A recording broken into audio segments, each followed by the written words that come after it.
চলো আজকে রেডি হয়ে মায়ের পুজো দিতে যাই। প্রথমেই বলে রাখি, আজকে যে আমি শাড়িটা পরে আছি সেটি একটি কটন সিল্ক শাড়ি। এই টাইপের শাড়িগুলো আমার খুবই পছন্দের। আজকে যে হ্যান্ডমেড জুয়েলারিগুলো পরেছি সেগুলো আমি নিয়েছি অলিস ক্রিয়েশন থেকে। প্রতি বছর আমি আর আমার মা একসাথে পুজো দিতে যাই, কিন্তু এবার আমার ঠাম্মি খুবই অসুস্থ থাকার কারণে আমার মা যেতে পারেনি।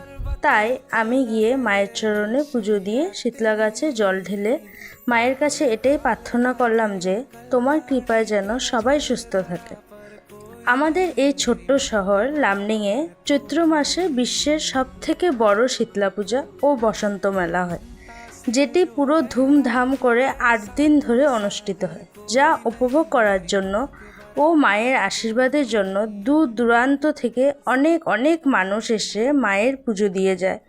এই শীতলা মায়ের পুজোকে ঘিরে ছোট বড় সবার মনে এক অন্যরকম আনন্দ থাকে। হিন্দু ধর্মের বিশ্বাস অনুসারে তিনি পক্স, ঘা প্রভৃতি রোগ নিরাময় করেন এবং সবাইকে রক্ষা করেন। শীতলা মায়ের আশীর্বাদে সকলের ঘর আনন্দে ভরে উঠুক, সকলের জীবনে সমৃদ্ধি আসুক। আজকের জন্য এটুকুই। সবাই ভালো থেকো, দেখা হবে নতুন কোনো ভিডিওতে।